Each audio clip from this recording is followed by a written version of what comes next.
Hi, folks. I think I did it without screwing up. A lot going on here. Plus, I just got back from South Jersey in the pouring rain. Just got here. So before I screw anything up again, let me bring my pals on. Joe. Hello, everybody. Anthony. Hello, everybody. And Eddie. All right, that's us. Also is my dog, Buddy, sitting right next to me because it's thunder and lightning out and he's scared to death. And he wants to sit on my lap, but he's I can't have him sit on my lap. Plus, I have a chair right next to me. Put a chair next to you, right? Yeah, see his head. You can see his head. Yeah. He's scared to death. He's a nice And guy. also, everybody will be happy to hear that these three guys that I have here, my three friends, they joined the union, and I can't go longer than an hour because these marathon, they says that's it for the marathons. So we're going to, after about an hour, 50 minutes, an hour and 5 minutes, they're going to start telling me I have to quit. So that's it. No more marathons. You got connections in the union. Yeah, he's got connections. But we're pretty powerful since we all joined together. So now here, if I didn't get home, I got a message from a friend of mine, and he asked me. I've been talking to him a lot lately. His name is Roy Lindar, and I just dropped something. And he asked me a question, and I used to know, and I should know, but I forgot. And I got home too late to call up Jerry Glantz, who would know the answer to this, but maybe one of you guys would know. Roy asked me, has there ever been a good pacer, one of the top pacers that won, maybe a stake race or something, and then was also double gated and also won a stake or a top races as a trotter? Yeah, Crown Wood. What is Crown it? Wood. Crown Wood. Crown Wood. How do you remember all these things, Eddie? And Joe, how do you remember? I don't know. Crown Wood. There was another one too at Roosevelt. Robert Sherricks had a double gated. Nickel Wampus something. Leroy, yeah. George Phelan. Unbelievable. There was another horse, Croquet's Victory. I think Norman Duplass or Gene Drolet had him. What was the other driver? John Hogan that had a good trotting pacer. John Hogan. Hogan, yeah. Remember Hogan? Big chestnut horse. Yeah.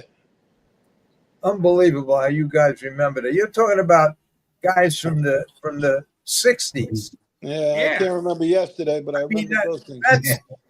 That's I suppose we don't take them pills you take. I take they the pill. They don't do nothing. I take them. You got to take the blue pill, Larry. They get caught in my throat. The pills are not working. But anyway, okay, so that you answered that question. That's good. So Crown Wood and Croquet's Victory. Okay, and they both were when that horse was on a pace, he was a decent pacer. Excellent. Hogan drove. And he was a good trotter. Wow, that's great. That's good. Yeah. All right, now before I go any further, I have to do this. This is a great idea. Freddie Hudson is come up with a great idea that he should do like mini documentaries or about guys that are alive that are in the Hall of Fame, living Hall of Famers. The first one he's going to do is Carmine. So what he's going to do is right here what it says: become a sponsor of the Carmine Abatello tribute on YouTube. The video is a tribute to one of the sport's greatest drivers. Become a sponsor. And to become a sponsor, go to the website www www.ustrots.com or call the number on the screen, 631-896-9838. The video will be released July 5th. So just do this, because Freddie, and I talked to Freddie about this. I says, Freddie, you can't be doing things. Freddie, for 5, 6, 7 years, been going to Washington, D.C., and lobbying and trying to get things done to help harness racing, all on his own dime. For 5, 6 years, he paid all the expenses himself, did everything himself, never received 5 cents from anybody, and I think I think it's a shame. And I says, Freddie, I said, you gotta stop. You gotta stop. If you're gonna make this video and make it about other living guys that are in the Hall of Fame, you got to get people to help you out. I mean, it's not right. And so I think I convinced him. And so far, I mean, he just put this thing out, and so far he got 2, 4, 6 people already that donated. Now the ones that donated, whoever donates is going to be in this video, and you're going to be everybody's going to know that you helped produce this video. So thank you, Gordon, Eddie, Joe Rico, Sue, Greg, and Alan, and we just got this. So this just happened just now. So I'm sure by tomorrow there'll be a whole lot more. So just take a good look at that. I'm going to give you plenty of time to write this down. Just visit www.ustrots.com. It has all the information there. There's a link to it, or call that number, 631-896-9838, and help Freddie out. It's not fair that he does everything by himself on his own dime. It's just not fair. And thank God, the first 6 that agreed to be a sponsor it happened already. So I'm sure, Freddie, if you're listening, I'm sure you're going to get a whole lot more, including myself, including these 3 guys that are on here right now. Is there any minimum? Did he say? No, I think when you get to the website, I think there's like choices, 25, 50, 100, to something like that. Yeah. So you could pick there. That's why you have to go to the website, because it has all that information on there. But Freddie's a good guy, and it's not fair that everything he did, everything. It's I mean, there were days, every day of the week he spent in Washington, D.C., hooked up with a lot of people, tried to get things done, all on his own dime. And I told him, I says, you're nuts. You're nuts for doing it. And the fact that he has that show, and there's a handful of people that helped him. He even produced that show, the whatever his show is. I forgot. The alumni. What is it? The Harness Racing Alumni? Yeah, Harness Racing Alumni Show. He put that whole thing together and does it all on his own dime. He does everything. And I know that the Houghton kid sponsored him. They send in a few dollars, and so did Joe Rico and maybe 1 or 2 other guys. But Jesus Christ, I don't get it. I just don't get it. I agree. He does try hard for the sport. Yeah. It goes from $25 to $1,000. Oh, you checked it out? Yeah. It goes from $25 to $1,000. Yeah. So 25 is 25, 50, 100, 250, 500, and 1,000. Yeah. So everybody that's listening, just take these numbers down and donate. Help this guy out. I mean, he's you don't know how to do to convince him to start charging to do this stuff. He wants to do it all. He wants to be he wants to do it all, and he can't do it all, and he shouldn't have to do it all. So anyway, he deserves it. He did a lot. Yeah, I know that the 3 of us, the 4 of us, are gonna going to contribute. And like I said, whoever contributes, whoever is a sponsor, is going to be recognized in the video. So, and I hope Freddie. I didn't even mention this. I hope Freddie gets everybody. They got to be a way where he can get the email address for all the drivers and trainers. Just send them. Just email them this. And if everyone just sends in $100 or $50, I mean, he could do a good job. Plus, he deserves it. He deserves it. He spends a lot of time, and he deserves it. And he deserves 5 or 6 years back pay.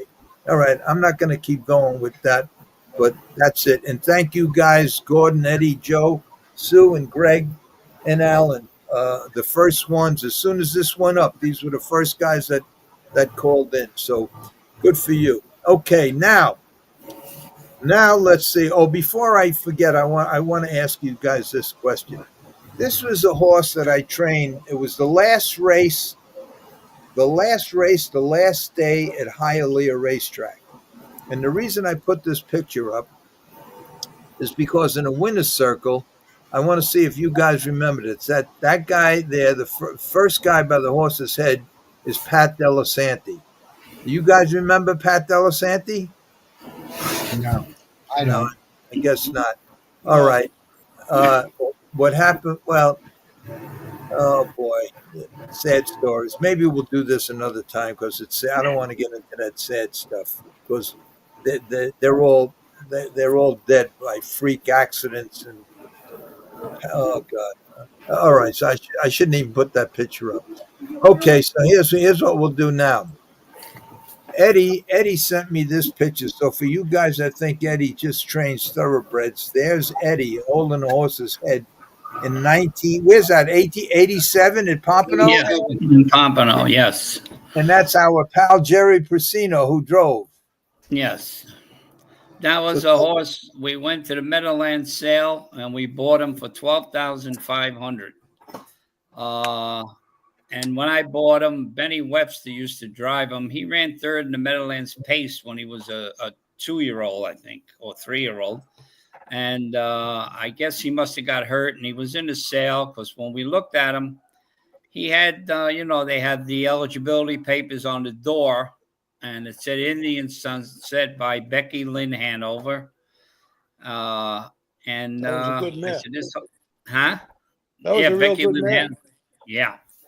And so we says, oh, this horse is going to go for a lot of money, so we'll just watch and see. Well, anyway, we bid on him. We got him for $12,500.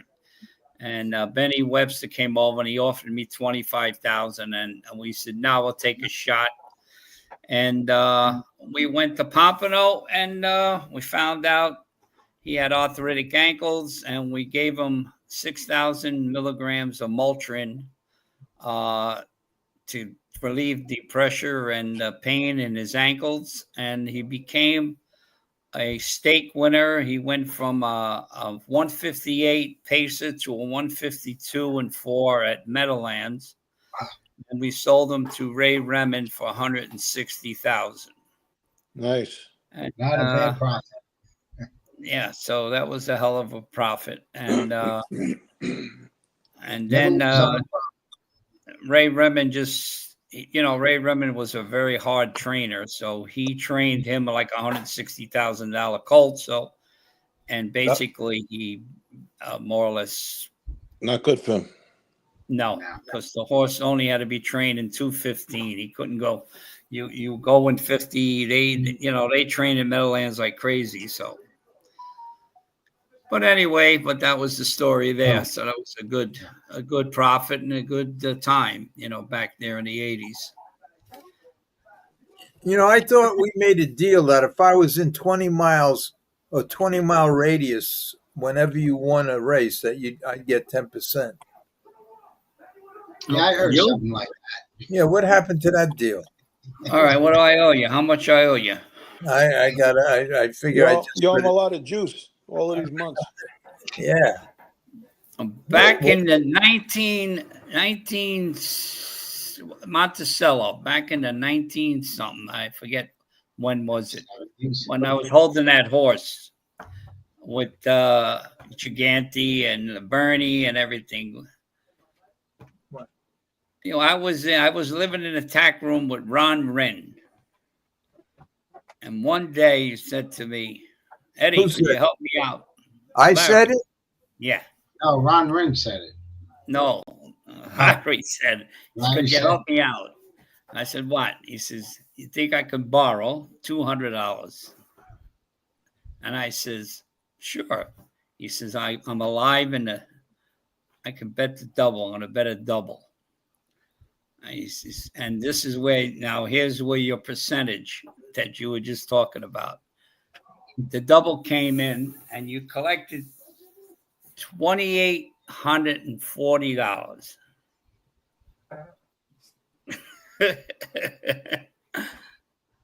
So and you gave me 10%, which was my $200 plus 80. 284. 280. now, what was the purpose of this story? No, because you just said 20%. So I was saying, hey, buddy. That's Buddy. He's afraid. I don't know why dogs are like that. That's why. But they don't like firecrackers and they don't like thunder. Yeah, the 4th of July is coming now. He That's a bad day for dogs. He thinks he's a chihuahua. He thinks he weighs like 6 pounds. He weighs. Plug his ears. Sensitivity of dogs and they're it's unbelievable. Anyway, I have about 6, 7, 8 months ago, Joe sent me a bunch of his races, and they vanished from my computer. I don't know what happened. I don't know. But anyway, through the miracle of Anthony, we got him. So why don't we show some of Joe's races and Joe, if you would, or just tell us what race it is, what horse, who's driving, the whole bit. Right. Yeah, that you had asked me if I had any old races for your video, for your movie. Yeah. From Roosevelt and Yonkers. I said, yeah, but they're on VHS.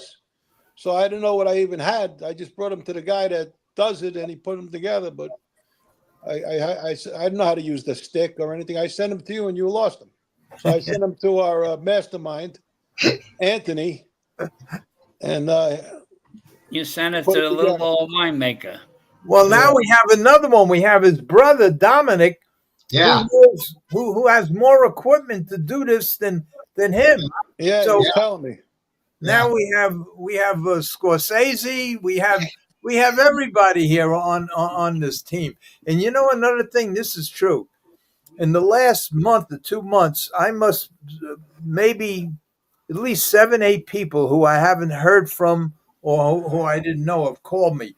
That's why this podcast is good, because I'm being reacquainted with people I haven't seen or heard from in 40, 50, 60 years. Joe, did you ever call up that guy? Yes, I did. I was just going to say, I called him. He was so happy. We talked for about half hour. Oh, good. Yeah, he was so happy. That's good. Your dad's doing good? He's doing pretty good, yeah. Good. Yeah.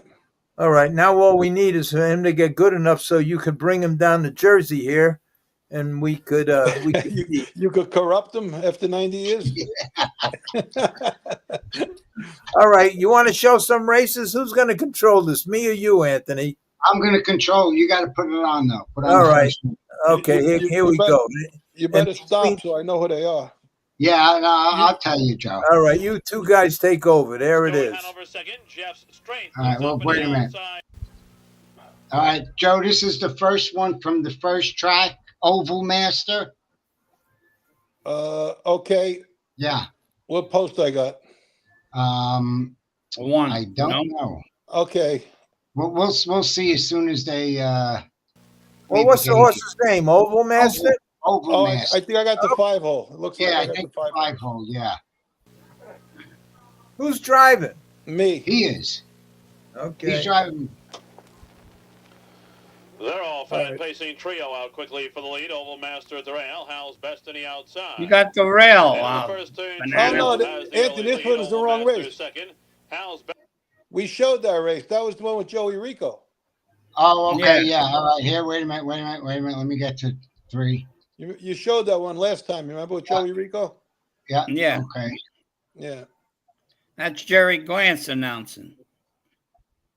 All right, this is it here.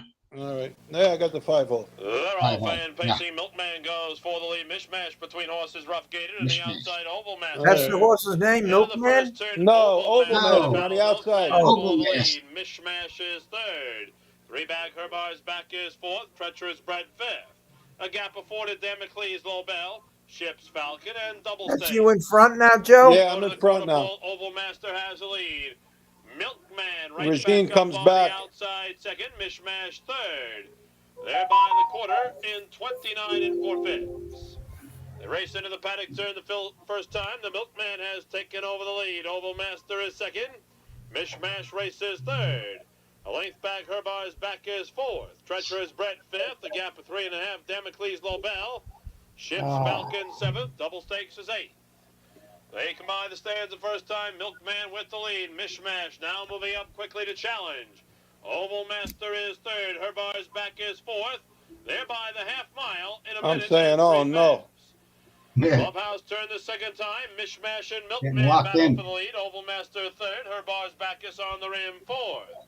It's a length back to Treacherous Brett fifth. Ships Falcon goes up sixth.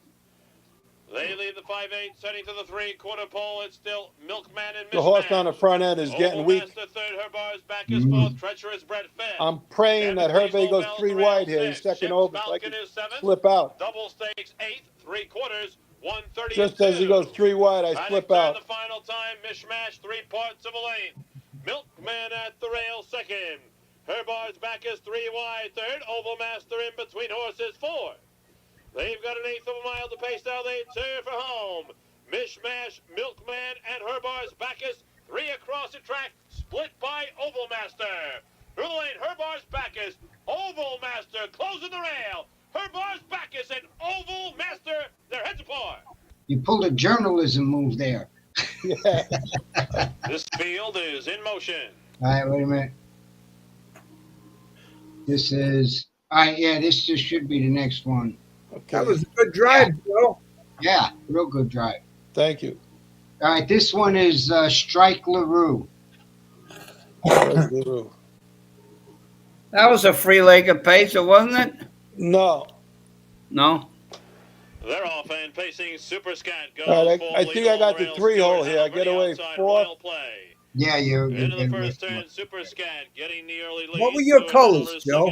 Black, beige, and white. 3 back. Strike LaRue fourth. Parked on the outside. Jeff Strength fifth. At the rail, this horse was out like 29 days. He was sick, so I just figured I'd keep him on the rail and see if I get a check at the end. Second. Jeff Strength moves up on the outside third. I guess you made the right move. I would have been right behind. I would have been second over right now. Yeah, but I went into the race knowing I'm just gonna sit. It's a length back to Royal Play, racing fourth. Strike LaRue fifth. Then comes Treacherous Brett, Broly, and Dr. Ray-Ban. Coming by the stands the first time, Super Scat at the rail. Jeff Strength parked on the outside. Stuart Hanover third, a length and a half. The Royal Play fourth. Strike LaRue fifth. They're by the half in 59 and 1. Clubhouse turned the second time. Super Scat holds on to the lead. Jeff Strength on the outside second. Stuart Hanover third. Royal Play moves to the outside fourth. Strike LaRue fifth. Treacherous Brett, 3 wide, 6 and going up. A gap of 3.5 to Broly. No, I got horse. I just got to see if I get myself out somehow. I didn't expect that he was going to be this good. Second, Stuart Hanover third. Jeff Strength between horses is fourth. They go 3/4 in 129 and 4. Paddock turn the final time. Super Scat holds on to the lead. Royal Play on the outside. Treacherous Brett moving 3 wide third. Stuart Hanover fourth. Strike LaRue at the rail fifth. They've got an eighth of a mile to pace now. They turn for home. Super Scat with the lead. Royal Play down the middle of the track. Treacherous Brett on the outside. Man, you had to come way out. Royal Play gets the lead. Treacherous Bred on the outside, Strike LaRue. Royal Play, Stuart Hanover, and Strike LaRue to win it all. Wow. Nice. He raced real good. Yeah, I really didn't expect that because he was out 29 days. Okay, Jerry Glantz was a good announcer. He was. Yeah, Yep. Yeah, he was. After Jack Lee, I think he was. All right, what's this now? All right, now we got to go to the second one, lad. You look like you got the 6-hole, Joe. No. No, we're not Field. using. Glorious Comet makes the lead, and Magician still stuck 3 deep on the outside. This is Fit is in motion. All right, no, this is it right here. This is with Westchester County Fair. Yeah, Scoot DeVille. Oh, okay, this is during the Westchester County Fair. If you could see in the parking lot. See the all tents and stuff. Yeah. You're driving, Joe? Yeah. What post? Let's see. Name of the horse is Scoot DeVille. Scoot DeVille. I think the Looks like the 4 four. hole. They're Yeah, off. this is the QB CT, the center track tries for the Four. lead. Mansion Hanover between horses second. Winmore on the rail third. Scoot DeVille fourth. Top Burner the outside fifth. Collerton Collins sixth. Highly distinctive trail. He has the white California Around the shadow. turn down the backstretch. QB CT on the outside to get the lead by a length and a half. Winmore second. Mansion Hanover third. Top Burner the outside fourth. Scoot DeVille on the rail fifth. Collerton Collins sixth. You see the Yep, fair two in the lengths, highly back? distinctive trails to fill seventh. Yeah. Approaching the quarter pole, QB CT in front by 3.5 lengths. Winmore second, Mansion Hanover third. Quarter time is 28-2. At the paddock turn the first time, QB CT in front by 3.5 lengths. Winmore second, Top Burner parked down third. Mansion was Hanover the rail hesitant to follow fourth. this horse, Scoot the but Billy outside he fifth. seemed 2.5 all right. lengths back to Collerton Collins sixth. Highly distinctive trails to fill seventh. As they go by the stands the first time, QB CT in front by 3 lengths. Winmore second. Top Burner moving up on the outside third. Mansion Hanover on the rail fourth. Scoot DeVille has the cover on the outside fifth with Collerton Collins sixth. Halftime is 59 seconds flat. Around the clubhouse turn the final time. QB CT in front by 2 lengths. Winmore on the rail second. Top Burner the outside third. Scoot DeVille the far outside fourth. Mansion Hanover the rail fifth. Collerton Collins sixth. Highly distinctive trails to fill seventh. Around the turn down the backstretch. QB CT in front by a length and a half. Winmore moves to the outside, second to challenge. Scoot DeVille, the far outside third. Mansion Hanover on the rail fourth. Approaching the 3/4 pole, Winmore gets the lead by a length and a half. Scoot DeVille outside second, QB CT third. 3/4, 129 and 3. Around the far turn, Winmore in front by a length and a quarter. Scoot DeVille outside second. Mansion Hanover between horses third. QB CT on the rail fourth. Collerton Collins the far outside fifth. They approach to head the stretch. Winmore on the inside with the lead. Scoot DeVille down the center track to challenge. Mansion Hanover far outside third. Through the stretch, Winmore and Scoot DeVille. Winmore in front by a half length. Scoot DeVille second. Winmore and Scoot DeVille coming on. Very good. So far, you drove every race perfect, Joe. Yeah. Yeah. Right, That's why on tape. Yeah. This one is Stony Almerhurst. Stony Elmer. This fit is in motion. Yeah.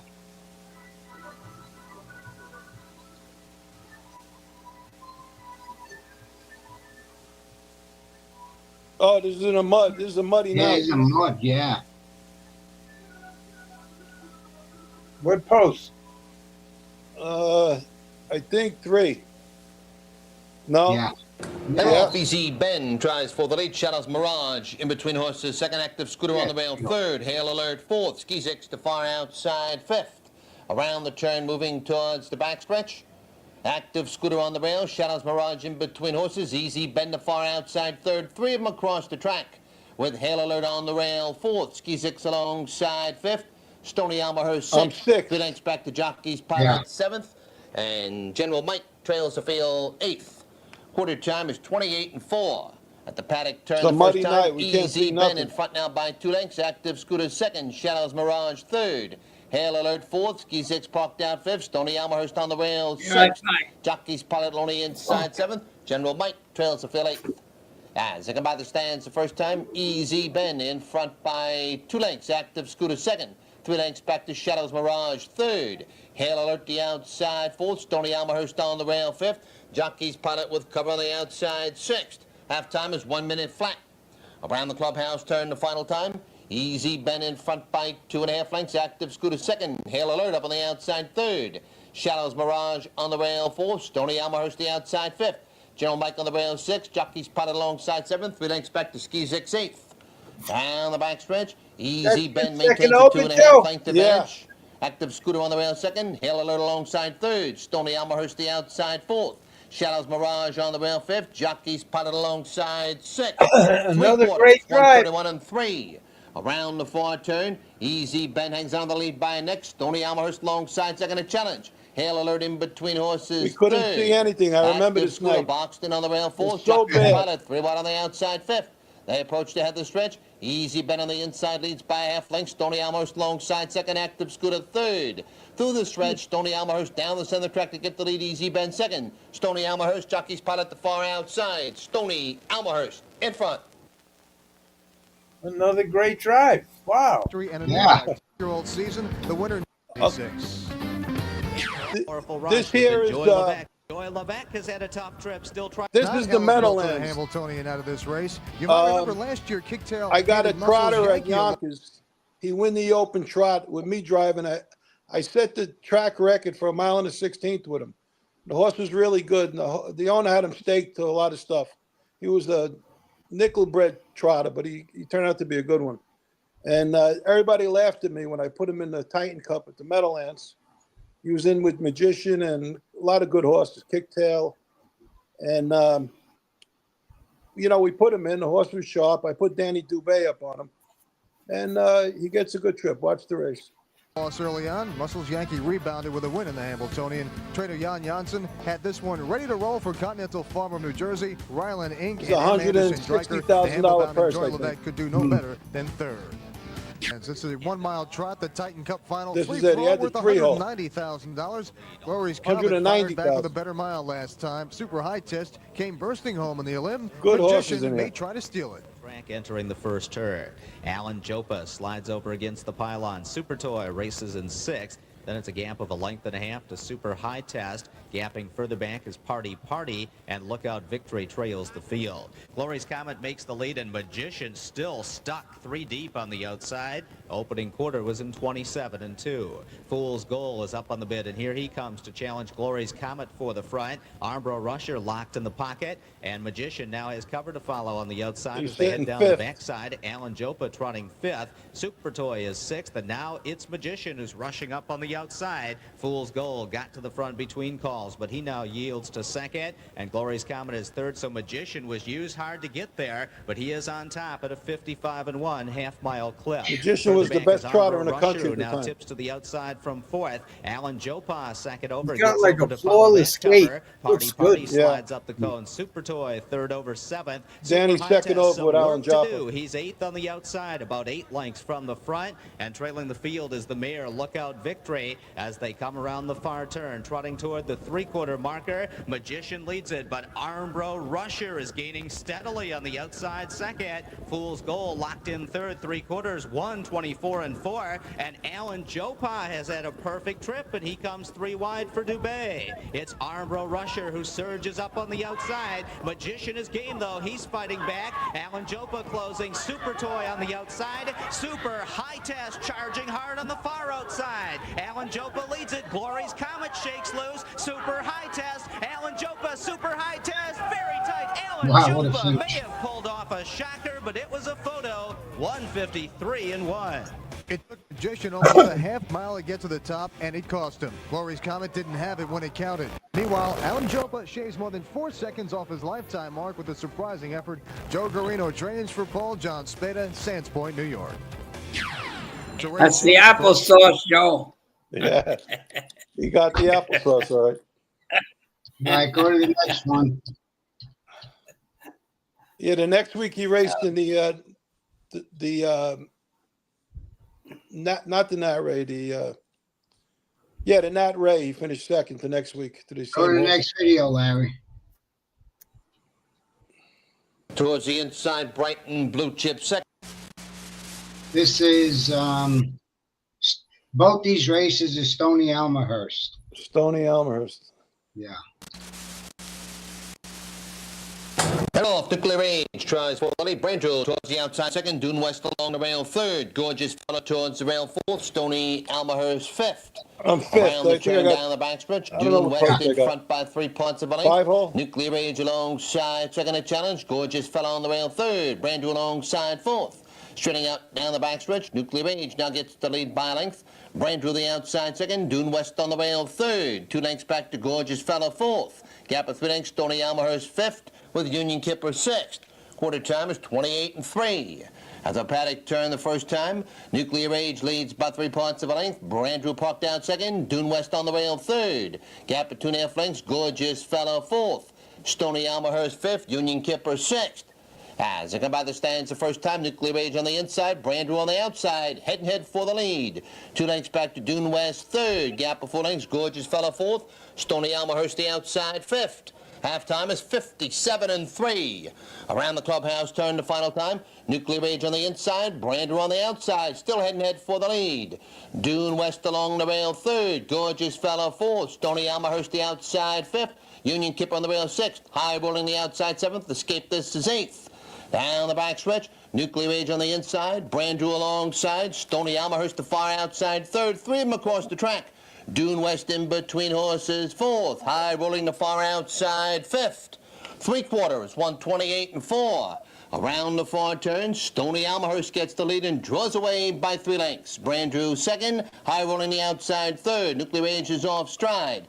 Dune West on the rail I was going fourth. to get beat here. He's running out of horse. Stretch. It's all Stony Almahurst by 5 lengths. Brandrel second, high rolling third. Through the stretch, Stony Almahurst in front by 4.5 lengths with Brandrel and Gorgeous Fellow the far outside. Stony Almahurst, Gorgeous Fellow coming on second. Stony Almahurst in front. You could have stopped and had a cigarette. No, he was empty. Believe me. Those other horses were used up. Come on in 31 seconds. In accordance with the regulations set forth by the Westchester County Board of Health, smoking will only be permitted in designated restaurant and bar areas of the Yonkers Raceway. These designated areas will be adjacent to the track's concession stands and bars, designated areas of the track's restaurant. $46. $46. This is Stony Almahurst again. I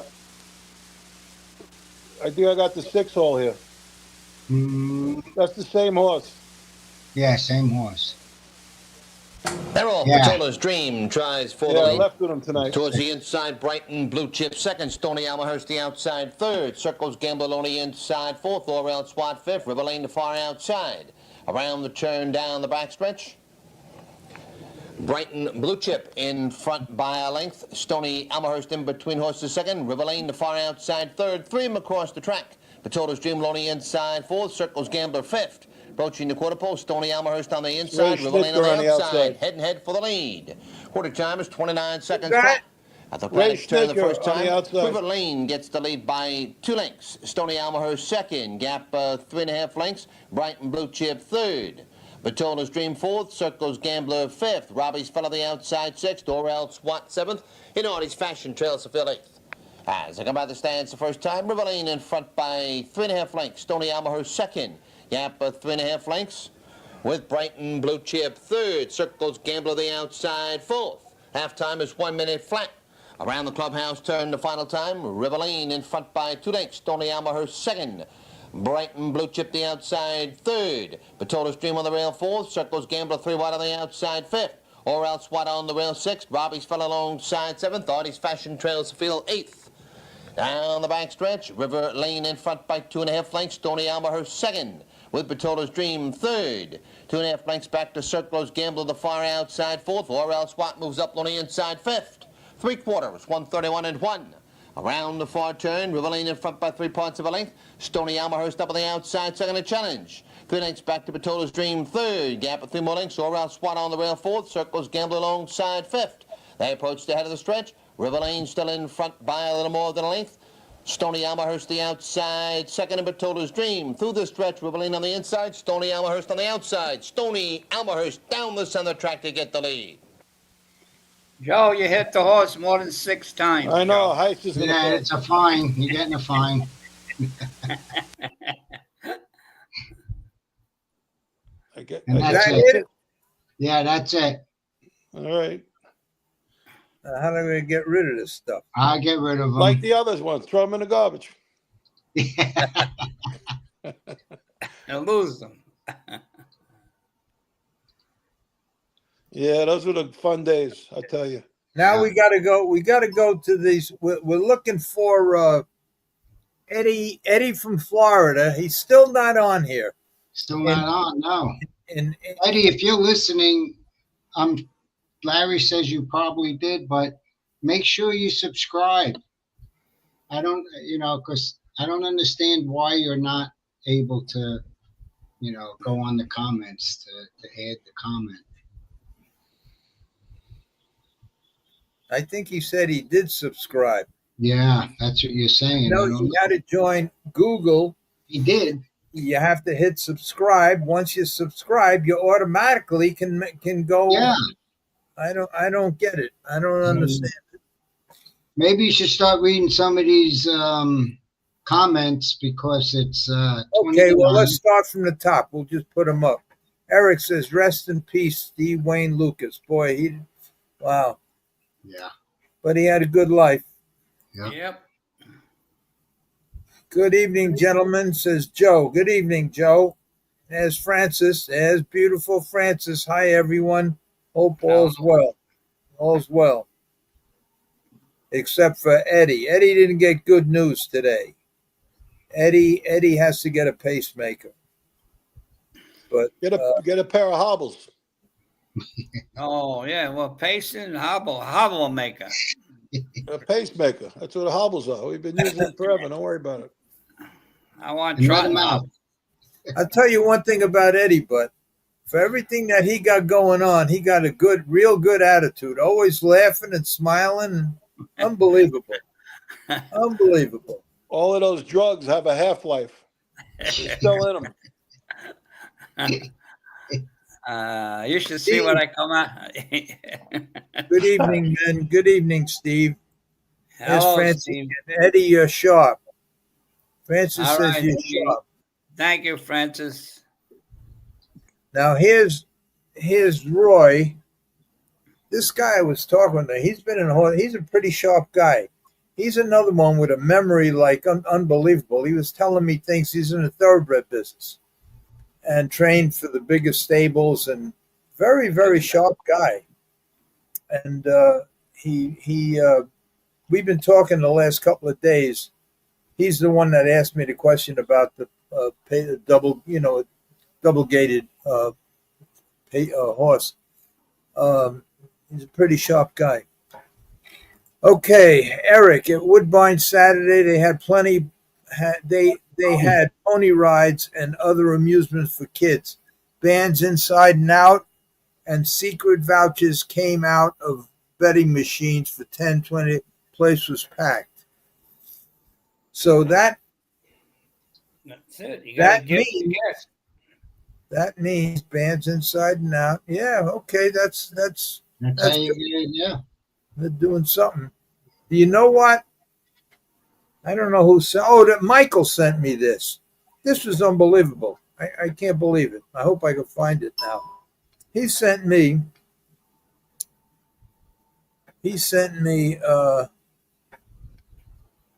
Somebody just sent me this. Hi, Larry. Anyone remember the $50 window at Roosevelt on the first floor by the room? You could still bet for about 3 seconds after the bell. I don't know who sent this, but anyway, let me find that other. It was about the the handle. The handle on Saturday. It says Saturday's handle at Yonkers was 278,000. I can't. It's hard to believe. But I asked him. I says, "What does that mean?" He says that was Yonkers' handle. Wow. And then it says 467,000 for the Yonkers Trot Night. How could they have a major trot race and do $500,000? I mean, that's unbelievable. It's unbelievable. But anyway, that's it. Okay, Dave, Titty Bar, can you tell us a real good Stu Ungar story? Well, you see, the problem that I have is that I everybody yells at me because I tell these stories, but I don't remember what I told. And every time I tell a story twice, I get these things that you already told that one. How many times are you going to tell the same story? I don't know. I don't know. I have a couple of good Stu Ungar stories. I could tell you that one time he did me a big favor. I needed 100 and I needed a little bit over 100,000, and he was in Vegas at the time, and I called him up, and he says, "Come on down." And I went down. He gave me the money. I flew right back, and I was able to do what I had to do. And that was the times when I was paying for kids to go for the cancer treatments, and I was doing like 3, 4 different things at one time, and I got myself jammed up because every week if I had to pay that money and the big money, and but sometimes so I got screwed up. So anyway, I flew down and he gave me the money. I flew right back, and I was okay. And then a few years later, many years later, I'm trying to think of the years. I have it all written down. I don't even know if it's in the book. I think it's in the book. I'm not sure. But I heard Frank Collada call me up, and he said that your pal's in trouble down here. So he told me that he was jammed up for a couple of $100,000, and half of that money he owed Tony Spilatro, and Frank had to bring him over to the house. And when he came over to the house, Spilatro beat the shit out of him, and he gave him a day or 2 days to come up with the money. I think it was 100-something thousand. So when Frank called me, I says I'll get down there as fast as I could. And I went down there. I got down there the next day, and I brought I think I close to 300,000 with me. Back then, you could travel with money; nobody ever checked you. And I went to the house, and we went in the back, and on his porch there, and his deck, and I said, "What's he owe you?" And he said, here it is. I said, in a really nice way, in a respectful way, I said, you shouldn't take action from this kid. I says, because next time I don't know why you had to beat. And his excuse for beating him up was that he had a gun in his waist. I don't know if I believe that, but that's what he said. So anyway, I gave him his money, and I said, what about these other guys? Because Stewie said that he owed another 100-something thousand to these other bookmakers. So Spilatro says to Frank, who are these other guys? He says, them are the guys we drew out there outside of town. And Spilatro says, fuck them, keep the money. And I says, look, I don't care what you do with the money. Here it is. But if you're going to keep it, I don't care. But just make sure that this kid don't. He says, don't worry. He says, Frank, take care of it. And they did. And so that's one Stewie Ungar story. And that was that. What a shame. He's a good kid. Very, very smart, sharp kid.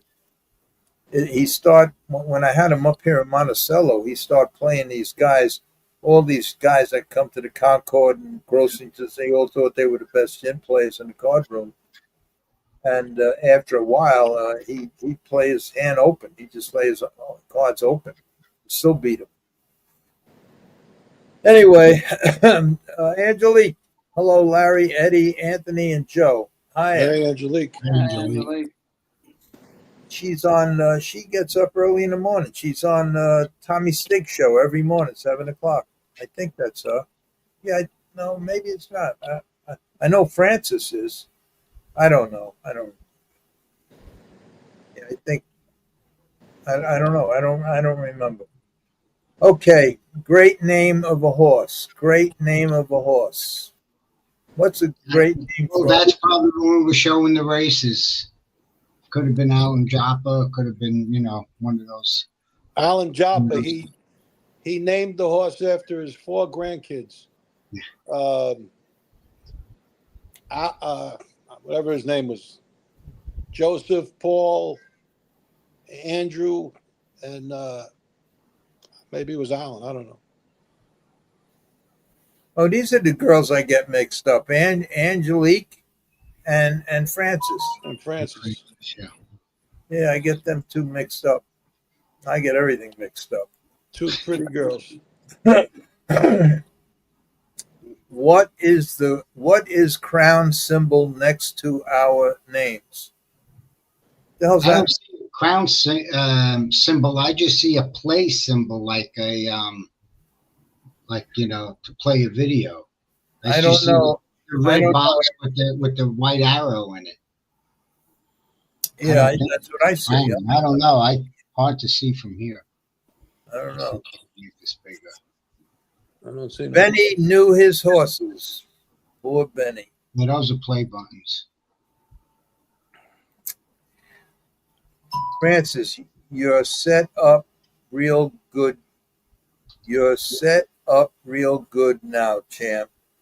What's that mean? You're set up. These are probably during the races. Don't forget, these people are commenting a while ago. All right. That was at 8:19. It's almost 9 o'clock. No, that means it's almost time to. It's almost But time. before we leave, I gotta. Let's see. Oh, a guy sent me, hi, Larry. Everyone remember the 5th? Yeah, that's that guy. And then he says, no sex, please. Great name. Oh, I guess, I don't know. Okay. Kelly. Hi, everyone. Hello, Kelly. Hi, Kelly. Hi, Kelly. Okay, Steve. Isn't Steve who? He's somebody's friend. It's Eddie's buddy there. Eddie's, right? Yeah. Ah, That's your friend, Steve Bastille. Is that your friend? Steve Basile? No? I think he's George Anthony's friend. Oh, He's okay. with George Anthony. Bullet Bob Meyer was good also. Same script every time. Great voice. Yes. I liked Jerry. I thought Jerry Glantz was really good. I thought he did a real good job. Not only that, but Jerry Glantz, not only could he call the race good, but then he tells you the fractions. And, Yeah. Jesus Christ. I don't know how he does it so fast. Yeah. Without missing a beat. Okay, pleasure to listen to these announcers. Howard Oil been Monticello announcer 41 years. To me, he is the worst. Isn't he the kid that just died? Howard Oil? No. He's still announcing. He announced today. I don't know. Oh, yeah? Yeah. All right. Gary D. Brother-in-law got pacemaker 10 years ago and never felt better. Yeah, that's what they say. They said they last for like 30 years or something like that. My father got one about 2 months ago. Oh, really? Yeah. Because they felt when he had his accident, he might have passed out because of something with his heart. So My they put a friend just pacemaker. got one 3 days ago. Yeah. It's no big deal, and they're good. Yeah, good. Okay, Eric, past post betting, 6 college students working as tellers at Laurel with changing pick 6 tickets after the 4th leg. They got greedy and were caught after 3rd time. Yeah, greed gets you every time. Greedy. Okay, Steve, I remember the $50 window like it was yesterday. Guy would grease the teller and would watch the TV with binoculars and call out his number after the gate left.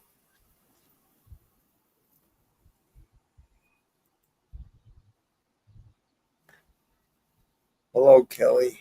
I wish I knew who Kelly was. Hello, Eric. They're going back and forth now. Yeah, Kelly's down here. Hi, Angelique. I heard General mention that the Queen's Plate. No, this was $100. Okay. In the meantime, we never got Eddie from Florida. No. Probably watching right now. I just can't believe why. Does he watch? I know you told me he has a flip phone. Does he watch it on his flip phone? Or No, he he has, watches it on his computer. That's why I was telling him if he could take a picture of his computer screen while we're on, I might be able to help him out a little more. But that's when he told me, he says, I have a flip phone. I can't, all right. Well, Eddie, the only thing I can tell you is that get in touch with Anthony again. Because you're the only one.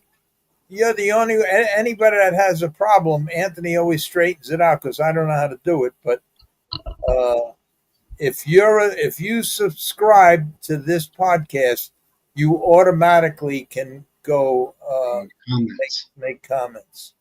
All right, now what we're going to do is this, because under union rules that these guys, my friends, created, I have to. I can't have these marathons because every week we're on for like 3 hours. So what I'm going to do is here's any news about Jim Taggart. That's the kid that was just diagnosed with cancer. No, I haven't heard nothing, but I'm going to call up Anthony up there in Monticello and find out. What a shame. What a shame. All right, so here's what we're going to do. Everybody knows that I'm a Frank Sinatra fan, not because I don't wear these shirts with the names of superstars or athletes on them. I don't do none of that stuff. I just love music. I love entertainment, and I like good entertainment. And to me, the one that suits me the best is Frank Sinatra, because of his phrasing and you could just feel it. You could just feel it. And the other day on YouTube, they played a song, and I took the song and I told Anthony about it, and Anthony got together with his brother, and they were able to put it on the show. So I'm going to play it now, which means I'm going to get in trouble again with YouTube. But it is what it is. I just think this show, this song, it's one of my favorite songs, and you could tell, especially the last half of the song, how he gets into every word, every beat, everything. And then right after this song, I'm going to play something that Sinatra said that when I heard it, it's so true. It's so true for so many people through the years that helped me, that go unnamed, don't want to be named, and everything, that helped me. And believe me, there was a lot of years in my life I needed a lot of help. And when I heard Frank make this speech, it's only like a 30-second speech, but the words really got me. And I says, I have to play this because it means something. But first, I'm going to play the song, and then right after the song, I'm going to play the speech that he made, and just watch how the music is just like in him. It just oozes out of him. But anyway, here it goes. Guys.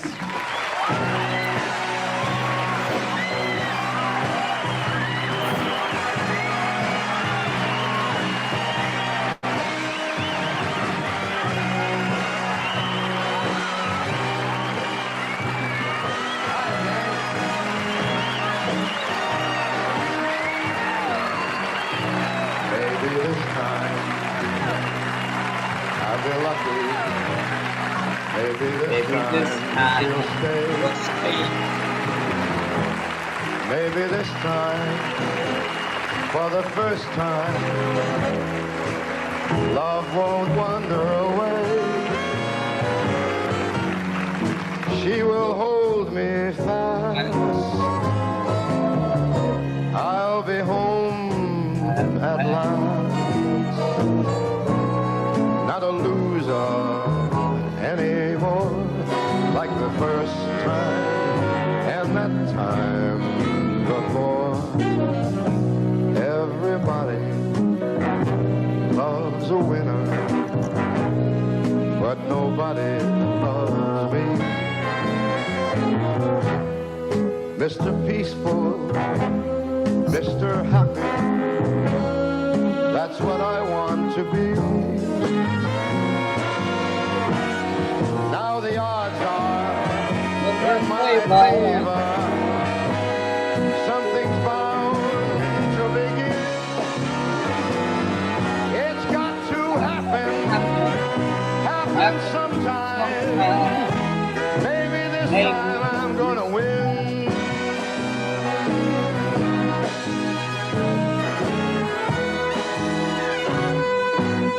Look out now.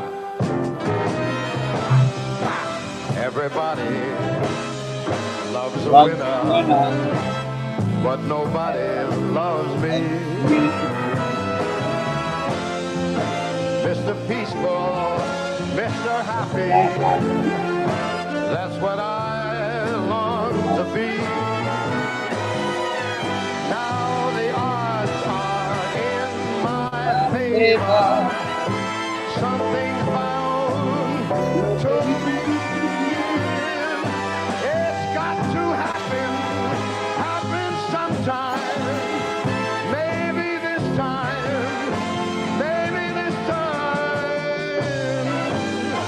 I'll win.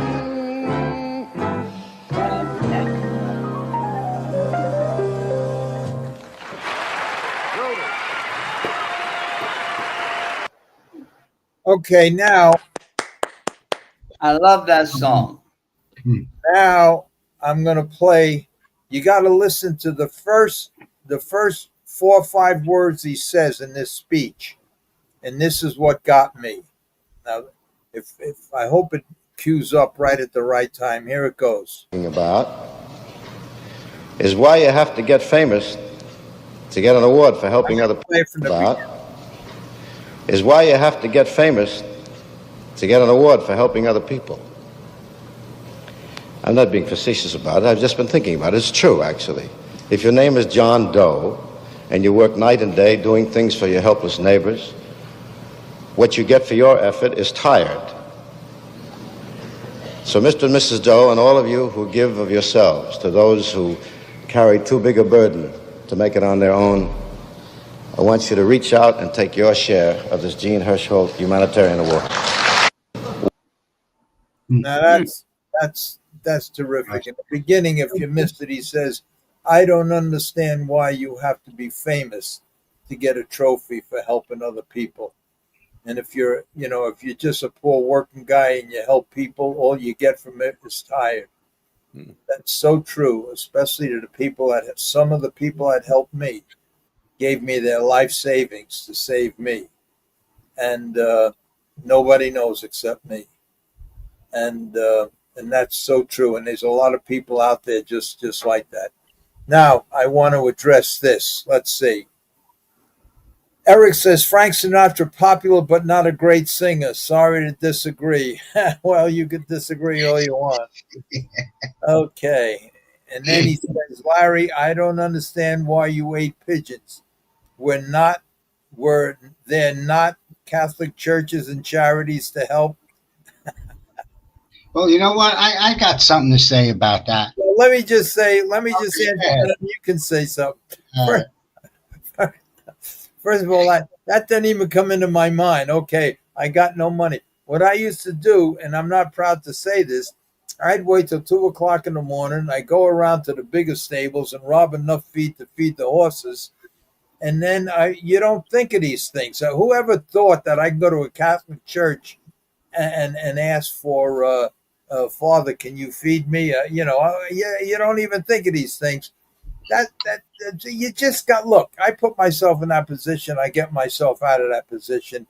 I don't go to charities. They would even when I was on a park bench.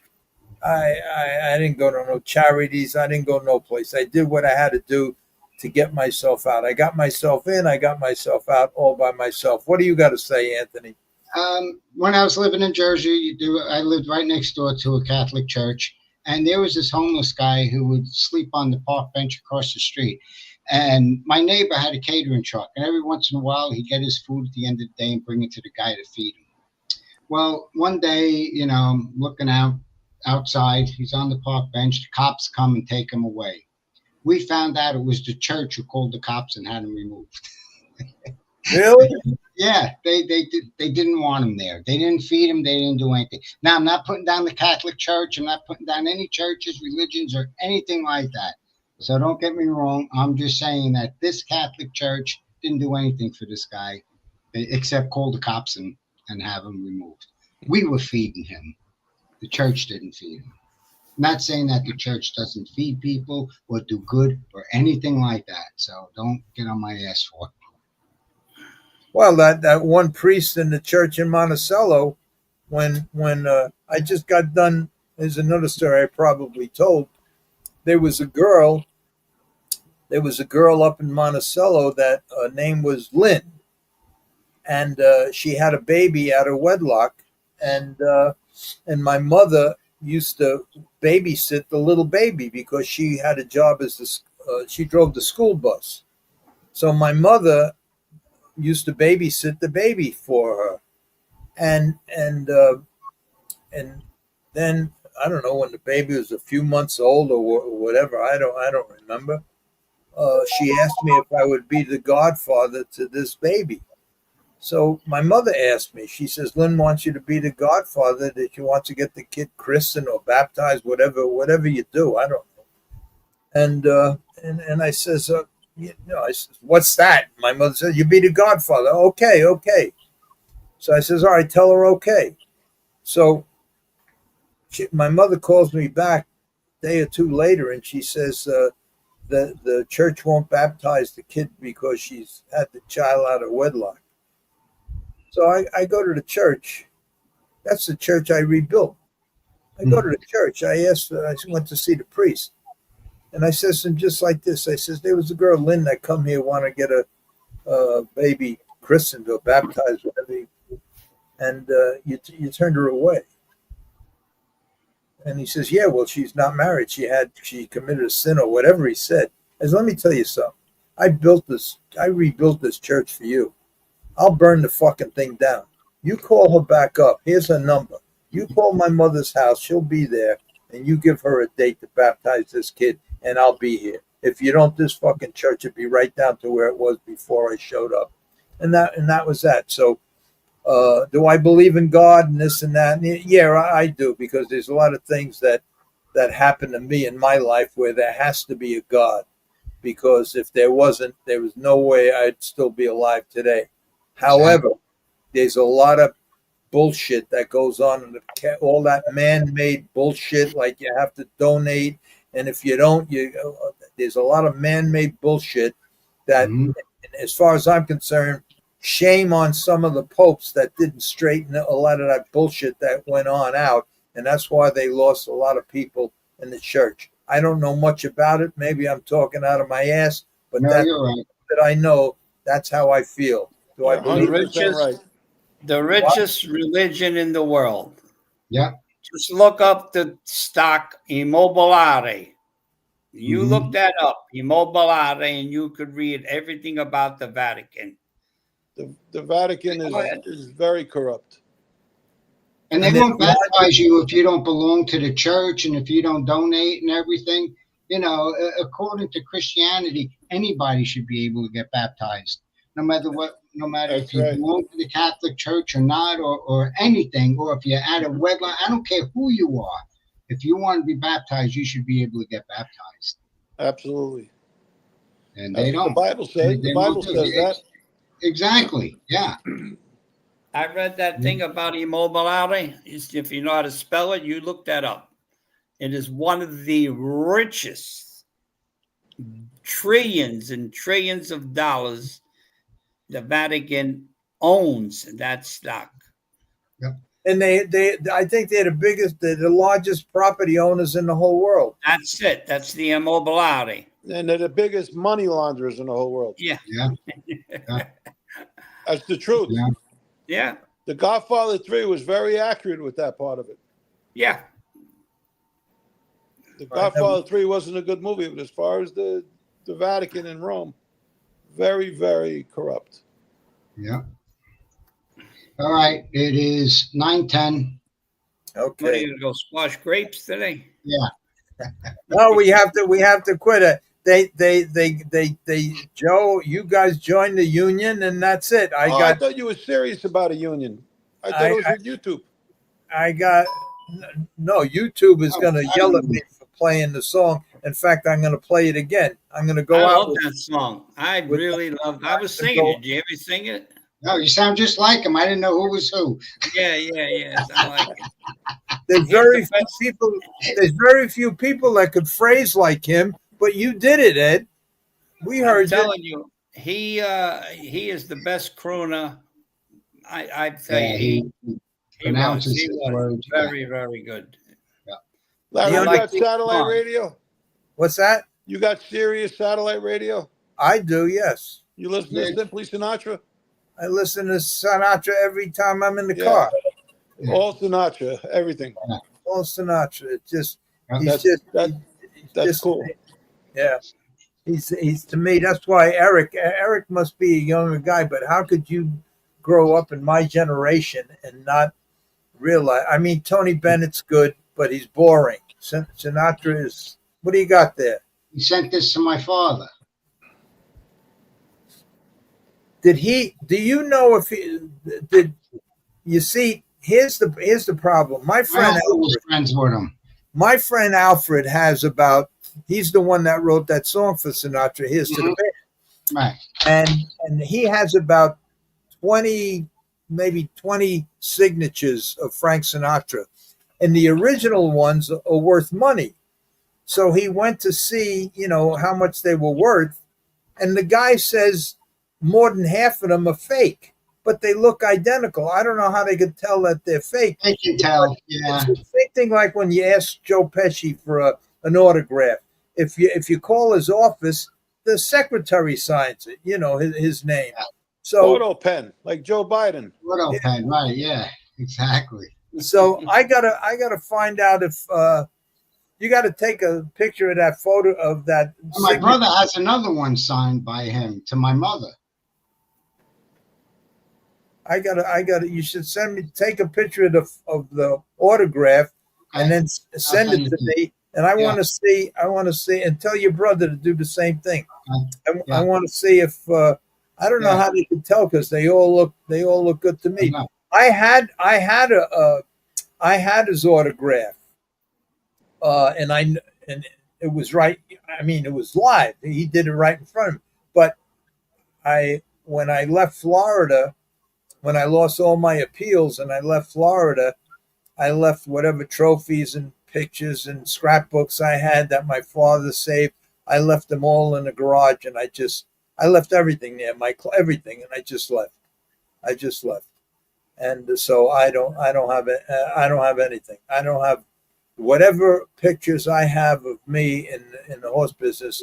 It's because it was either my mother's house that we cleaned out, my sister cleaned out when she died, and she gave them to me. But everything, all the scrapbooks that my father saved and all the write-ups and everything, they're in the signature of Frank Sinatra. Wrote a nice little thing for me and he signed it. That's gone. But anyway, that's the only guy that I could listen to forever. In fact, one day we were in Vegas, me and Louie Lou Gigani, and we wanted to go see Sinatra. And they said it was sold out. So Louis called his father, and right after the phone call, we got Sinatra's booth right there, right up front. So he was great. Then I went to see him here a bunch of times. He's just great. I've seen him a couple of times. Yeah, I just think he's great. He's probably the best for me. I could listen to him. In fact, in my barn, I used to play it. That's the next thing I had. I had speakers all over the barn, just playing Sinatra all the time.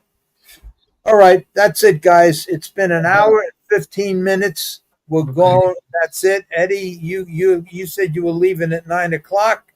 It's 15 minutes after 9. Eddie, I I don't hope have to leave. I don't give a shit. I'll stay here. Don't bother me. when are you going for your consultation? Monday? Thursday. All right, and then they're going to probably put you right in and do it. It's only in and out. Yeah, you I know. know. Whatever. Yeah. Whatever it is, it is. It's another chapter. Yeah, it's no problem, Eddie. My father just had it done. Yeah, I know people that had it done. I'm not It's worried actually a about good thing. It's better than open heart, I'll tell you that. Oh God, yeah. My father had that done too. Yeah. My mother had 3 of them. The last one at 82. Wow. A main Yeah. artery at 82. I want to ask you a question. What 2 things are up in the air that would make a woman pregnant? Oh boy, this better not be a brown bag joke. No. Okay. No, like you're a saint. I am. Don't you see They're up that in halo? Yeah. I don't get it. What is it? What are 2 things that are up in the air that can make a woman pregnant? Yeah. Oh, Sundance says her legs. You got it, girl. Sundance is amazing. She knows everything. I don't. I'm going to California, and she's coming here to watch my dog for 3-4 days when I'm gone. But she knows everything. It's amazing. It's amazing. Sundance, you're right on point, girl. The legs, very good, Sundance. I overthought it. Pretty good. Yeah, me too. Because there's a Polish joke. What do Polish women do to their ears to be more attractive to men? Put their ankles behind them. Let me tell you the only joke I remember, because I heard a bunch of good ones, and I'll probably screw this one up. And now I got to say, this is the way I heard it. It's about Polish. You know, all them Polish jokes. I got a bunch of them. There were 2 Polacks walking, and they meet each other on the sidewalk. And one Polish guy says to the other one, he says, "What do you got in the bag?" And he says, "Tomatoes." He says, "If I guess how many tomatoes you have in the bag, could I have one of them?" He says, so the other guy says, "If you guess how many tomatoes I have in a bag, you could have both of them." Wait, that ain't the end of the joke. So the other guy says 3. That's the only joke. I'll get all the Polish people mad at me. Yeah, I got a whole bunch of Polish jokes. What do you call a cow with no legs? I don't know. What? Ground beef. Okay. It's time for Sinatra. Okay. I tell you the truth. Many years ago in the 60s, when I was one of those hippies, I was hanging around the Bowery because I was in dire straits. I was living in the Bowery. And I was Slip Mahoney. Huh? Slip Mahoney, a Bowery boy. No, I was living in the Bowery, and speaking of Frank Sinatra, I says, you know what? I like to take a camera here and do a documentary on the bums and the homeless here, and interview them, and play the song "I Did It My Way." And I really was going to do this, and it would have really been a hell of a documentary, be on TV or whatever. And I just never pursued it. But to live down in the Bowery for days and to eat out of garbage pails and get those malteds and look for Clippies, cigarettes, and freeze, and talk to people that were very wealthy, lost their wives, their homes, jobs, gave up life.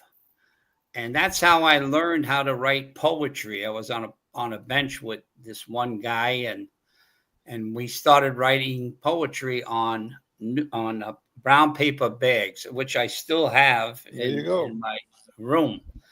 And I have a whole bunch of poetry that I used to like to write. See, that's why I always say that every day your life is a book, and each page you got to read it, live it, and turn the page. And when you get to the end, Benza salud. It's all over. Like I said, you go to the next book, the That's everlasting book. Hey, Eddie, I just got a text from a guy. It says, tell Ed Fletcher horse broke down today. AP kid, 3-year-old, and a few years ago he lost the $8 million horse. So I don't know if you can make anything out of that. He just says, tell Ed Fletcher's horse broke down today. Yeah, one of Fletcher's. Well, I tell you what, they're you know the siren on the racetrack when when the horse goes down or gets loose, or gets loose or whatever. I'll tell you, Larry, you sit there. If you don't hear that between 3 to 6 times a day, and how many horses are just breaking down, most of them are jockeys getting thrown and loose horses, but an overabundance of fatalities on these horses, and it's I'm telling you, it's the maintenance of the track. It's the deepness. You know, when you walk on Jones Beach, that's smooth compared to the track. After 1,000 horses go over it and dig it all up, it is so deep. It's pathetic. You know, Freddie Hudson sent me something that all them lawsuits against Heiser, the 2 main lawsuits. Yeah, they I think Heiser won them. They postponed them or something, or delayed them. They wouldn't rule on them, and so I guess Heiser's going to go on. So well, they'll go on as long as they can, as long as that the racetracks are still in operation and they still get the money. I mean, every horse that starts, their pockets are lined. You know, you've seen that thing I sent you, how much money they make per track for horse. It's pathetic. It really is. It's a shame. You know, when you talk about harness racing, I mean, imagine if they got into that, forget about it. They would definitely shut down, because there's no way those horses that need to be cared for veterinarian wise are not going to make it, because these suckers don't want you to do nothing. Not a thing. You can't ice a horse. Matter of fact, they took the ice machine out of Belmont. I couldn't believe it. They're ridiculous. So now you got to go to the gas station and buy bags of ice. But I heard recently they were going to put another one in, you know, because a lot of trainers were complaining. You can't tub a horse the day of the race. You can't ice a horse. You can't put any type of blue lotion or Thermoflex or anything for ailing horses that got bad backs or stifled. It's really a shame. It's Eddie is Aqueduct. I was talking with Roy, and I should know, but I don't remember. Is Aqueduct closed for good? Did they sell that property? Or are they going to? Yeah, they're closed. No, they're open. I mean, you mean after the Belmont opens? You mean when Belmont opens? Are they shutting down Aqueduct? Are they selling it? Yeah. I don't know what they're doing with it, but it's going to be all year racing at Belmont and Saratoga. Well, what are they going to do with Aqueduct then? Well, they have the casino, so. But there'll be no horse racing in Aqueduct? That's what I'm asking. No, there won't be no horse racing. No. So once Belmont opens, there'll be no racing at Aqueduct. 2026 in the fall, Belmont is going to open, and it's going to be year-round racing because they have the poly track, the dirt track, the 2 turf courses.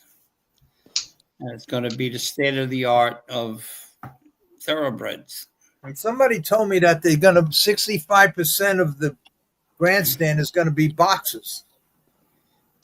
The clubhouse, you mean, or whatever the hell they're building. Whatever. Yeah. Well, I really don't know the structure. I know it's supposed to be really beautiful. I mean, whatever they're doing, I mean, it's going up pretty fast, you know. And, so that means Belmont will only be the only place that's open in this whole area. And Monmouth is going to be closing. So Monmouth closes. Finger Lakes races up until November. Then you got Parks. And, yeah, but they're like 100 miles away. Yeah, well, they're, basically that's where what they're trying to do is make Belmont the rich man sport back again. They want to have trainers that have an overabundance of horses like Pletcher and Brown and all the big stables, and they want to weed out the little guys, But I don't think it is going to happen because the claiming game is the heart of thoroughbred racing. Because now, I don't know where they're going to go when wintertime comes, when everybody used to go to Gulfstream. And because that's history, So they're going to go to Kentucky. They're going to go to wherever, Fairgrounds. They go to Oaklawn. They go to Del Mar. They go to, all the big stables. They're trying to get a lot of the Woodbine trainers down here, like Mark Cassis or Cassie, because he has about 300-400 horses, and they all run on that poly track up there in Woodbine. So who knows? You see what happens. I don't think I'm going to be here too much longer as far as the game, because like I said, they're gonna weed you get the hell out, and I ain't going to go to Parks, so I ain't going to go to Finger Lakes, so and if Tampa is open, maybe they'll upgrade that place, Why don't you think you'll be at Belmont? You're there now, ain't you? Well, I'm there now, but I'm just saying when when the push comes to shove, if they get enough big stables, they're gonna push the guys out, the small guys, Yeah, but it makes no difference how many big stables come in there. They can only enter one horse in one race at a time. No, so. Understandable, but it's stall space. Well, they got 100 acres over there. They got plenty of room. Plus, they hold about. They can build more stalls. Well, Chad Brown just had a barn built for himself for 60 stalls. Will Belmont Park let you do that? Build your own barn on their ground? No. Well, how's Chad doing? Well, Chad's got big money. Chad's got pull. Chad's got big time owners. Same. How come Baffert ain't lynched yet with the owners he has and the lawyers, and they're all on the board? It's money, man. Money. I finished that book yet. I finished that book today when I went down south, Anthony. Oh, you finished it? Yeah, I'm on like chapter 19. I finished it. The only thing I have to say about this is very, very interesting. But the only thing she should have done, and I wish maybe I'll try to get a hold of her, is everything she talked about, and it's really interesting stuff and all true stuff about Baffert and DeLauro. Yeah, about all of them. Yeah. All of them. But she never, ever went to the small track. They never went to the small track. She only talked about the guys that could afford, whether it be, let's say that half of what Baffert was fined for, and he was fined tens of thousands of dollars. But let's say that half of them were not his fault, or half of them were bullshit, or half of them were just false positives. But he got fined and he paid for it. What about the small guy at Finger Lakes? What about the guys that are just living in tack rooms that are training and keeping racetracks going, where the handle at the racetracks are paying the manager, general manager, hundreds of thousands a year, and these poor guys are starving to death? What about them guys? What about the drugs that they have? I think they have almost 1,000 horses that died between the top 10 thoroughbred trainers. What about the horses that are in these all the smaller tracks around the country that die because the guys don't know, they don't have the veterinarians to help them, maybe find the right dosage or something, and if she did that same investigation at the smaller tracks, I think it'd be a much more interesting story, only because everybody knows what Baffert did. Everybody knows what all these other guys did. Nobody knows what goes on at these small tracks. Just like we were talking before we went live, that we won't mention the name, but we heard somebody walked a horse into the woods. You heard a shotgun. And he walked out by himself with a lead chain. Who knows what goes on at these smaller tracks? That story happens to be true, but who knows what goes on at these small tracks? A big investigation should happen. The problem is, and the same is the reason why what you said, Eddie, Baffert is not hung yet, because without the Bafferts, there's no more racing. You need these guys. They're the ones that promote the business. They're the ones that fill the races. They're the one and I never forget, and I mentioned this once. I think the year was 1975. I may have this wrong, but I know I got the story right. And the Rooney brothers were running Yonkers Racetrack, and they had another guy there that was a friend of the family or part of the family with a different name. I forgot his name. Dennis Moran. No, it was another guy, Irish name. Dennis Moran. Dennis Moran. I don't know. But anyway, yeah, he was with them forever. They started a big investigation. I think a twin dog, whatever it was. They started a big investigation, and it was all the newspapers and everything else. And the father, old man Rooney, went to the two sons and said, "What the fuck are you guys doing? This is our money here." He says, "You keep this shit up, you might as well close the doors." He says, "End this investigation now and stop with all this bullshit." They ended the investigation. They stopped it. That's true. Yonkers went on. That's a true story. I know that is. And that's the problem they have with harness racing. Harness racing, it became long before I came around, like the wrestling of like they have the same reputation as wrestling. Bruno Sammartino days. Yeah, Bruno Sammartino. Yeah, right. So anyway, okay, that's it. We've been on for an hour and a half, guys. Yeah. That's okay. That's a good time. Yeah. Well, it was you guys that told me after an hour we're going to start. Well, we figured if we say an hour, it'll go into an hour and a half hour. All right, so I'm going to go out with this Frank Sinatra song. I might as well. What? If you conduct an investigation on these small tracks, going back They'll to be out. They'll be out. No. And if you go and investigate the small tracks, you have less breakdowns than you have at these other tracks. No, I agree, because they don't have all these synthesized drugs that are destroying these poor horses.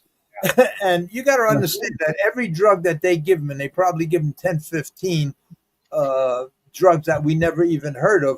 But these drugs, they deplete the whole body from the bones, they just drain everything out. Deteriorate. They deteriorate everything, the whole structure. But at the smaller tracks, these guys don't have the ability to get that stuff. They don't have the money to get it. But the few guys that do, I never forget the time when I was at one of these Mickey Mouse, can't think of which one it was, and I mentioned this once before. They were coming around with 100cc syringes, and half of it was bleach. Half of it was bleach, and the other half was vitamin C, and they were selling it for $100. And you see all this stop them from bleeding, and they'll go and all the bullshit, and these poor guys were going around trying to borrow money just to buy this bullshit, and because they grasp at anything just to have an edge.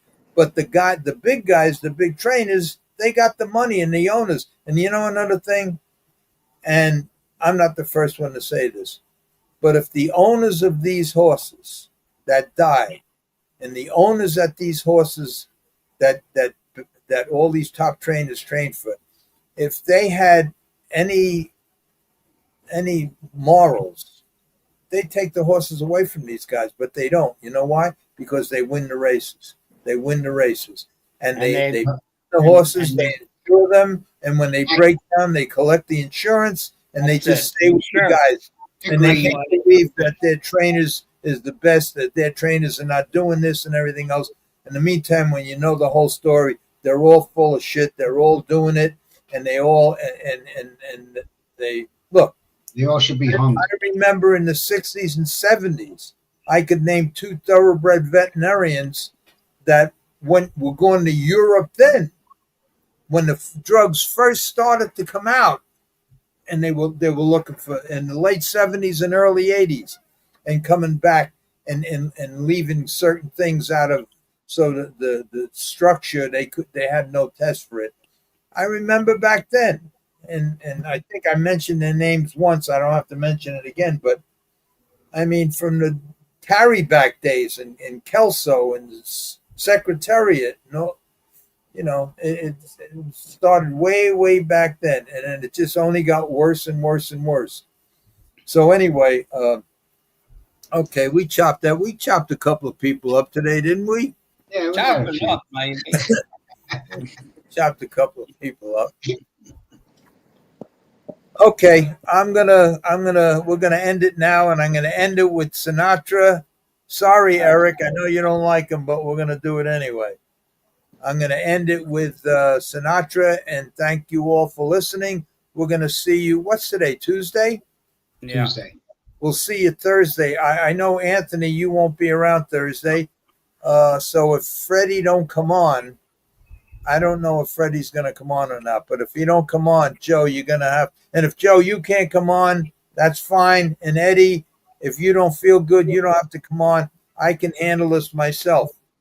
Me and Sundance or Francis or Angelique, we'll figure it out. I'll answer some questions. Well, Eddie, good luck with your pacemaker. Larry, Joe, I will talk to you.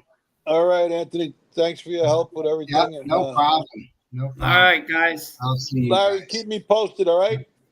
Yeah. Try to find out before 7 o'clock on Thursday. Yeah, make sure. Call Freddie tomorrow and ask him. Freddie's doing 15 million things.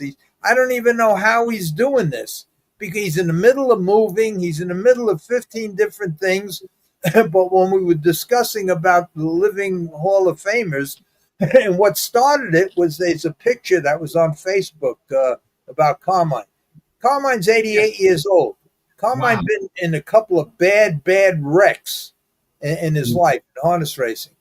And he's 88 years old, I think, 88, 89. He had, I think, a kidney transplant or something. He's going through a little tough time.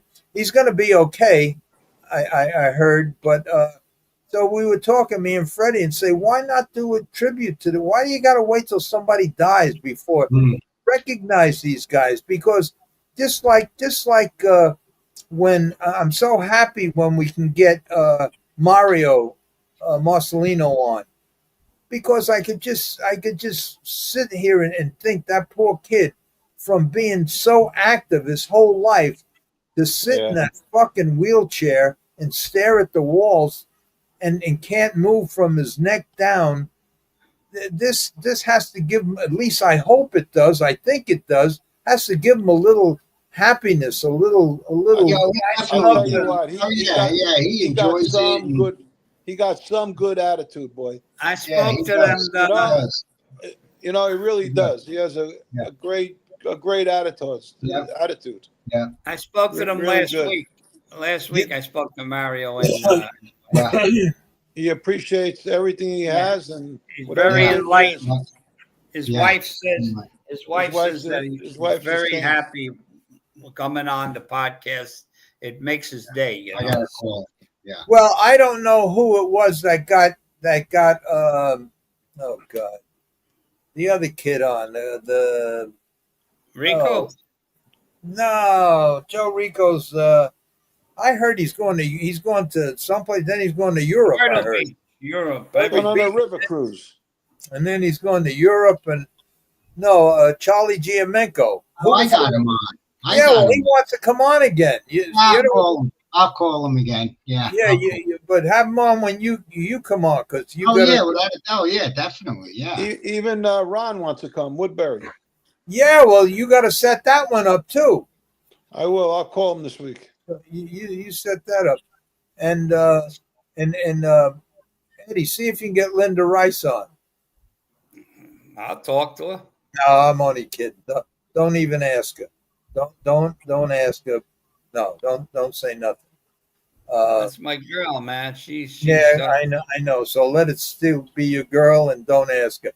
That's the one I was going to do when Julie Crone backed out. I was going to do that thing with her. You should mention that to her. Did she remember that?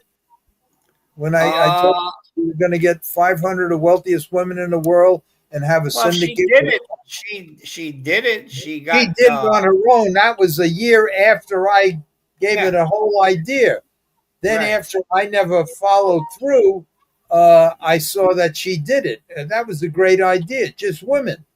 Yeah, she had Lady Sheila. She had Iris Smith, who has all the rights to the gas and electricity in Las Vegas. I sent her I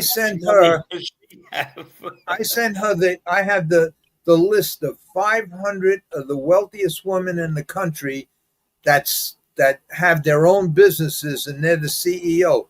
The richest women, 51% of women make up the wealth of this country, more than men.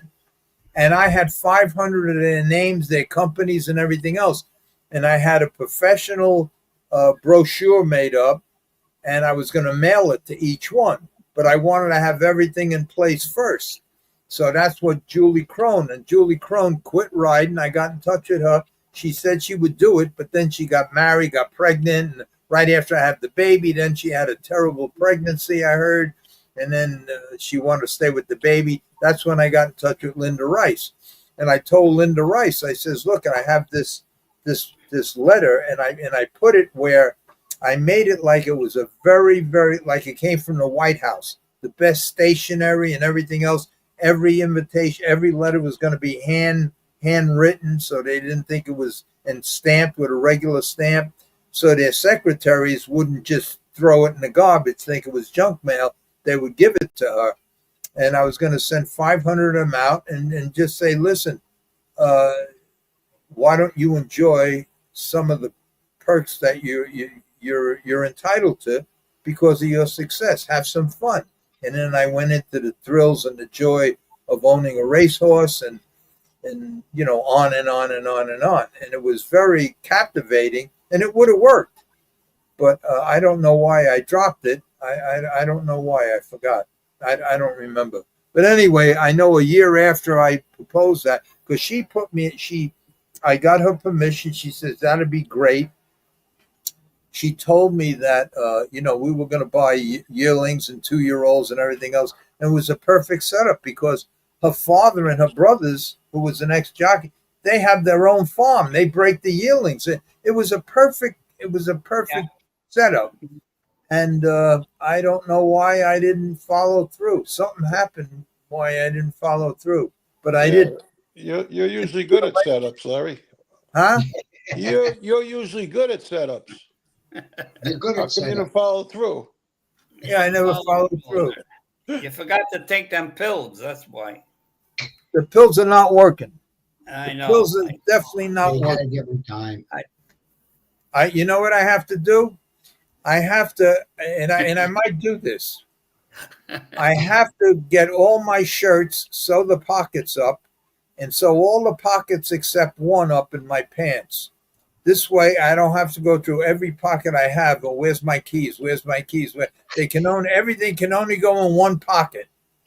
So that's what I have to do. That's what I did when I had my stay. I don't know if your brother's working for me. I got uniforms for all the help because I was tired of people with a cigarette in their mouth and everything. So I made a rule: nobody can smoke. And I bought them all uniforms with no pockets. Where am I supposed to put my cigarette? They pulled that bullshit with the under the sleeve and everything else. Yeah. No cigarettes. If you have a cigarette, I'm putting it in a bucket of water. No smoking. Anyway, All right, guys, I'm going. I'll tune in tomorrow morning. I'll still find you on. what? I says I'm gonna go. I says, but I'll tune in tomorrow morning and I'll still find you on. No. I'm gonna go now. But Anthony, I want you to come on tomorrow sometime and do that team viewer thing to see if you're good. Because all of these films, I want to be able to put them in my library for this podcast. Yeah, we'll do it tomorrow. All right. All right. And if you don't know how to do it, my friend Tom, I think I can do it. I'll get a hold of him because he's the one that takes over my computer. But he's the one that just got the pacemaker, so he's not working. No, I think we'll give it a shot. I think we can do it. All right. Eddie, Joe, Anthony, thank you. Good night, everybody. I'm going to go out playing this Sinatra song. So, Eddie, good luck, man. Hope everything Yeah, goes good luck, Eddie. I'll be all good right. luck. Good Thank luck. you. All right, I'm going to go out playing the Sinatra song. Joe, I'll talk to you. Eddie, I'll talk to you. Oh, I can't play the Sinatra song. He took it off. See, that's why I don't have it in my library. He took it off. All right, so because when he left, he took it off. Okay, so I'll play another one. I'll play the song they wrote for me. Okay, good night, folks. I'll see you.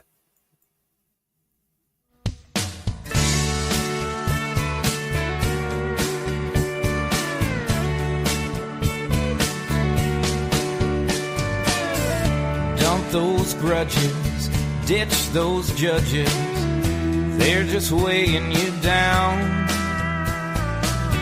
Drop the haters, procrastinators, 'cause one man's smile is just another one's frown. When it's time for the end, ain't no warning, my friend. One day you're here, next stop the pearly gates. So listen close to what I'm saying. Lighten up, it's getting late. Dump collections, self-reflections, they're just covered in dust. Why obsess, worry or stress? Just ask yourself, what's the fuss?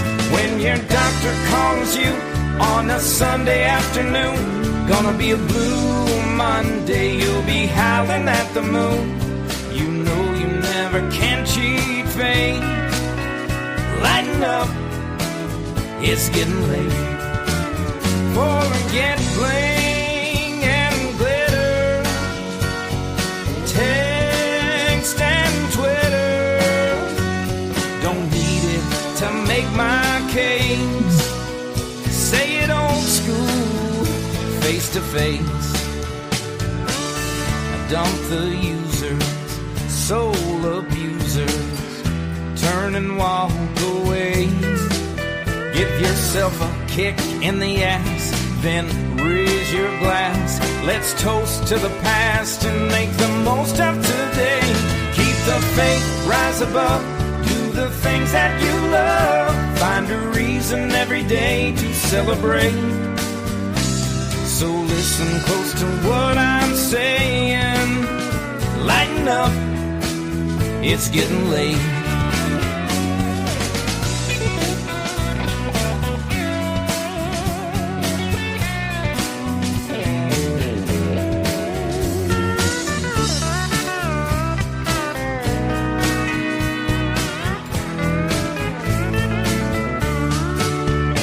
Live it well, have a blast. Live it full, life goes fast. You're carrying around too much dead weight. All the simple things are all that matter. Lighten up, it's getting late. Oh, what the hell? IGL. Oh, lighten up. It's getting late.